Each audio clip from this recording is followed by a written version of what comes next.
ফের স্যালাইন বিতর্কে Medinipur medical college হাসপাতাল। এবার হাসপাতালে ভর্তি হওয়া রোগীকে মেয়াদ উত্তীর্ণ স্যালাইন দেওয়ার অভিযোগ। গুরুতর অসুস্থ অবস্থায় ওই রোগী আইসিইউতে চিকিৎসাধীন। রোগীকে মেয়াদ উত্তীর্ণ ডেক্টোস স্যালাইন দেওয়া হয়েছিল এবং মার্চেই এই স্যালাইনের মেয়াদ ফুরিয়ে গেছিল বলে অভিযোগ জানানো হচ্ছে তার পরিবারের তরফ থেকে।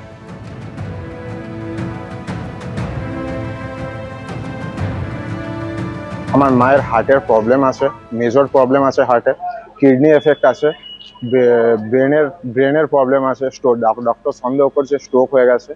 তো মাকে সুগার ফল করছে বারবার, তার জন্য মাকে এখানে ভর্তি করেছিলাম। তো আজকে 2026-এর মার্চের এক্সপায়ার হয়ে যাওয়া ওষুধ ডেক্সট্রোজ, যেটা সুগারের ওষুধ, তো ওটা চালাচ্ছে। তারপরে চালাতে মায়ের বুকে ছাতিতে প্রবলেম হচ্ছে, ছাতি ধরপড় করছে।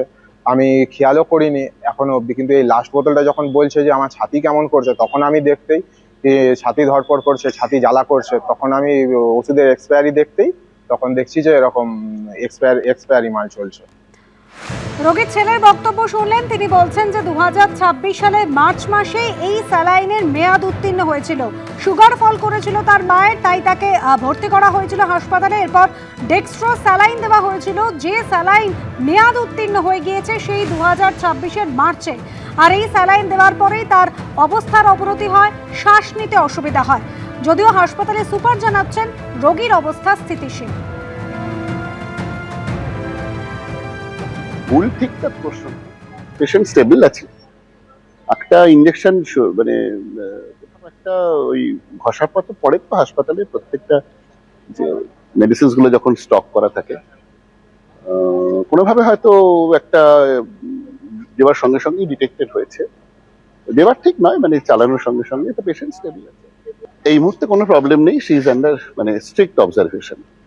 আমরা একদম ক্রিটিক্যাল কেয়ার, এমনিও না গতকালই ক্রিটিক্যাল কেয়ারে অ্যাডভাইস করা ছিল, যে কোনো কারণে পেশেন্ট পার্টি কালকে ক্রিটিক্যাল কেয়ারে ওনারা নিয়ে যান। সরাসরি চলে যাবো ঝিলম করঞ্জায়, আমাদের প্রতিনিধি রয়েছেন আমাদের সঙ্গে। ঝিলম, ঘটনাটা ঠিক কি ঘটেছে? পরিবারের তরফ থেকে অভিযোগ করা হচ্ছে যে স্যালাইন দেওয়া হয়েছিল মার্চেই তার মেয়াদ ফুরিয়ে গিয়েছে, যদিও হাসপাতালে সুপার বলছেন যে রোগীর অবস্থা এখন ঠিকঠাকই রয়েছে।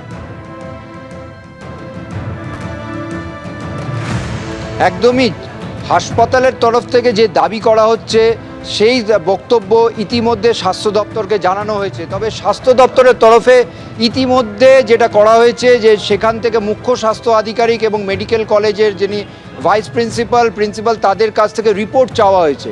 আজকে আমরা কিছুক্ষণ আগেই স্বাস্থ্যমন্ত্রী শারদত্ত মুখোপাধ্যায়ের সঙ্গে কথা বলেছিলাম এবং তাকে প্রশ্ন করা হয়েছিল এই বিষয়ে। তাকে প্রশ্ন করার পর তিনি যে উত্তরটা দেন যে এই বিষয়ে রিপোর্ট চাওয়া হয়েছে, 5 ঘন্টা হলো তিনি জানতে পেরেছেন এবং স্বাস্থ্য দপ্তর রিপোর্ট চেয়েছেন। তার আশঙ্কা, তিনি যেটা বলছেন যে প্রাথমিকভাবে যা তথ্য পাওয়া গেছে তার আশঙ্কা যে কোনো জায়গায় ওয়ার্ডে এই যে ডেক্সট্রো স্যালাইনের সেটা পুরনো মেয়াদ উত্তীর্ণ হয়ে রাখা ছিল। অর্থাৎ 3-4টে ধাপ আছে এই স্যালাইনগুলো যে মেডিকেল স্টোর থেকে ওয়ার্ডে আসে, কিন্তু ওয়ার্ডে এসে সেটা ব্যবহৃত হয়নি এবং কোনো জায়গায় রাখা ছিল, কারোর ত্রুটির ফলে সেটা ব্যবহার হয়ে গিয়েছে।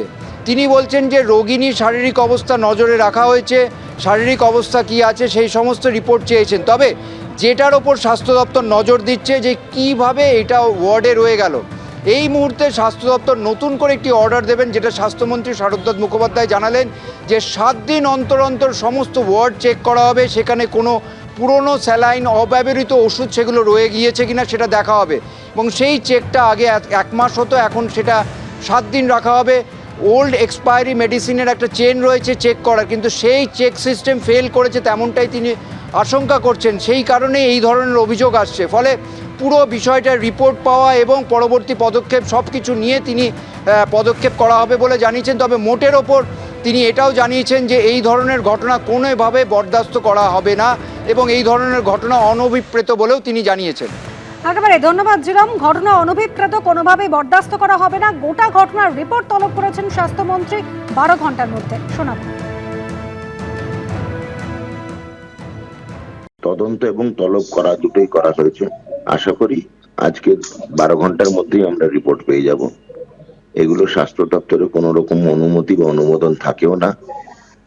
আমার মনে হয় যে ওখানে যে স্বাস্থ্য আধিকারিক আছে তাদের সতর্ক সচেতন হওয়া উচিত এগুলো নিয়ে, কোনো এক্সপায়ার্ড ব্যাচের ওষুধ, স্যালাইন বা কোনো ইমপ্লান্টস যদি থেকে থাকে সেগুলো ডিসপোজ করার এসওপি ওনাদের কাছে দেওয়াই আছে, সেগুলো ফলো করা ওনাদের দায়িত্ব। স্বাস্থ্য আধিকারিক যদি দায়িত্ব পালন না করে, দায়িত্ব পালন করানোর ব্যবস্থা স্বাস্থ্য দপ্তর নিতে চলেছে। এবিপি আনন্দ, এগিয়ে থাকে, এগিয়ে রাখে।